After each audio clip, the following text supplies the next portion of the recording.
Bonjour et bienvenue dans le tête-à-tête décideur consacré aujourd'hui à la comptabilité grâce à la présence de mon invité du jour, Florent Dujardin. Bonjour. Bonjour. Alors vous êtes le directeur général de Dext France, une tenue comptable en temps réel pour aider les cabinets d'expertise comptable à accompagner les entreprises dans leur croissance. Votre logiciel, et on y reviendra un petit peu plus tard dans l'émission, mais selon vos chiffres, Dext représente plus de 2000 cabinets d'experts comptables en France et adoré par plus de 200 000 entreprises utilisatrices. Est-ce que le résumé est bon?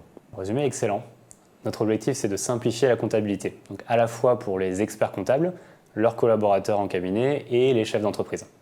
Donc on fait ça à travers la facilitation de la comptabilité du quotidien, donc la gestion des factures fournisseurs, des factures de vente de la banque. Et notre actualité, c'est qu'on lance un logiciel de facturation pour aider les entrepreneurs à anticiper la réforme de la facture électronique. On va parler de votre objectif d'accompagnement de vos clients vers cette digitalisation. De quelle façon Dext aide ses clients et comment l'intelligence artificielle, outil novateur dans votre domaine, est principalement utilisée?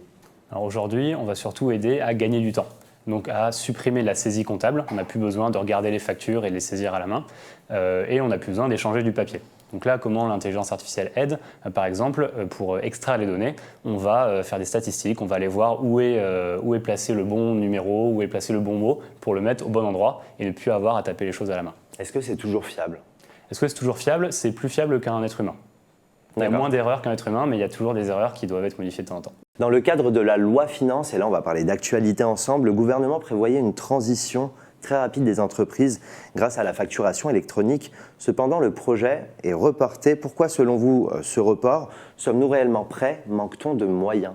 Alors le report, c'est justement parce qu'a priori, l'État n'était pas prêt. Donc il y a la plateforme publique qui s'appelle le portail public de facturation qui devait servir à la plupart des entreprises de plateforme centrale qui n'est pas prêt. Il y a besoin d'un peu plus de temps avant que la réforme soit obligatoire. Avec le nouveau délai qui sera annoncé, on est plus confiant que ça devrait marcher pour tout le monde. Maintenant, Dext, on était prêt, donc on sera toujours prêt un peu plus tard. Et je pense que ce report de la réforme, c'est pas si grave que ça, parce que toutes les entreprises qui veulent continuer à avancer, elles peuvent. Elles n'ont pas besoin d'attendre la réforme. Elles peuvent déjà gagner du temps, elles peuvent déjà passer toutes sur un outil de facturation en ligne, elles peuvent déjà améliorer tout leur process sans attendre. En toute objectivité, quelles sont les limites, Florent Dujardin, de l'intelligence artificielle?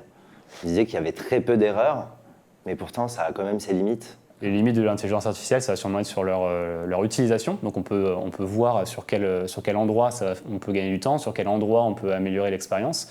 Mais dans tous les cas, je dirais que c'est juste le cœur du réacteur, mais il faut tout ce qui va autour. Si on n'a pas bien compris le besoin du client, si on n'a pas créé la bonne interface, si on n'a pas la bonne équipe d'accompagnement pour que ce soit facile, l'intelligence artificielle, ça ne sert à rien. Donc dans l'utilisation, on peut toujours imaginer plein de nouvelles choses.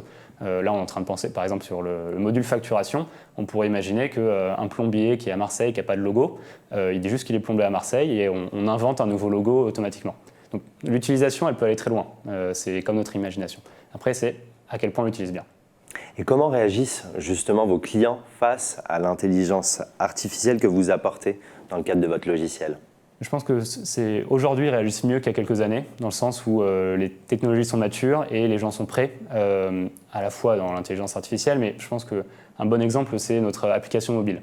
Donc il y a quelques années, c'était considéré comme un gadget. Il y a des gens qui disaient, mais prendre en photo une note de frais ou une facture, ça ne sert pas à grand-chose ces gadgets. Aujourd'hui, personne n'imaginerait faire ça.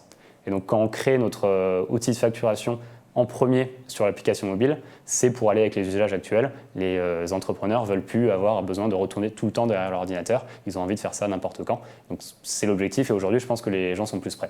Quel est votre business model? Notre business model, c'est on vend aux experts comptables et c'est eux qui utilisent la solution avec leurs clients. Donc il y a de la valeur qui est créée pour les experts comptables, de la valeur qui est créée pour leurs clients, surtout en confort de travail. Et les experts comptables sont libres de faire payer ou pas leurs clients. Il faut garder en tête entre 10 et 20 euros par client pour l'utilisation du logiciel par mois. Et justement, votre logiciel s'accompagne-t-il d'une formation?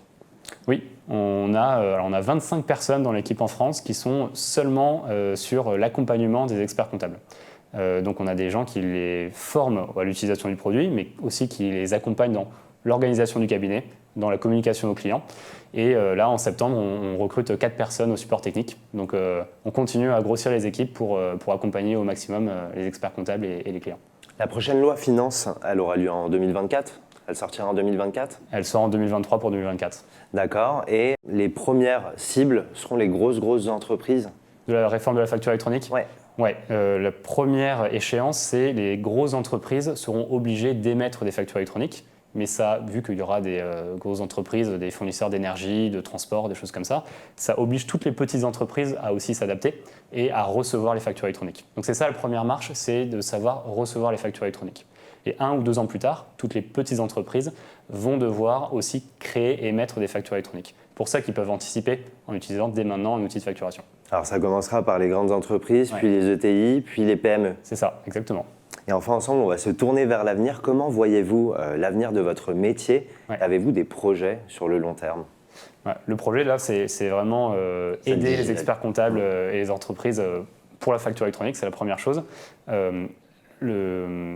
Sur notre outil de facturation, on a entendu plusieurs fois les demandes disant tout ce qui existe, c'est trop cher, c'est pas intégré aux autres logiciels, c'est pas sur l'application mobile. Donc notre projet, c'était de créer quelque chose de très accessible pour être utilisé par tout le monde. Donc maintenant que c'est construit et que ça vient d'être lancé, notre objectif, ça va être d'aider les gens à l'utiliser le plus possible et évidemment d'améliorer ce module au fur et à mesure dans les prochaines années. Avant de terminer cette émission, à titre de comparaison dans les pays scandinaves, c'est déjà acquis cette histoire de facturation électronique. Pourquoi en France mettons toujours plus de temps vers cette digitalisation ?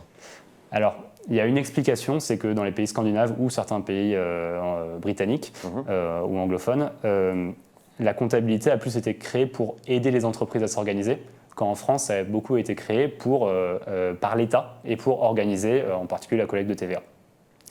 Donc si c'est avancé par des acteurs privés, ça peut aller plus vite. Mais je dirais que la France, on risque d'aller plus loin quand même, parce que vu que ça va être obligatoire pour tout le monde et que c'est mené par l'État, tout le monde va y passer en même temps. Dans les pays scandinaves, en Australie, c'est possible de faire la facture électronique, mais tout le monde n'est pas aussi avancé. Eh bien, c'est noté. On espère que cette transition vers la digitalisation va bien se passer dans les années à venir. Merci Florent Dujardin d'avoir accepté mon invitation. Merci beaucoup.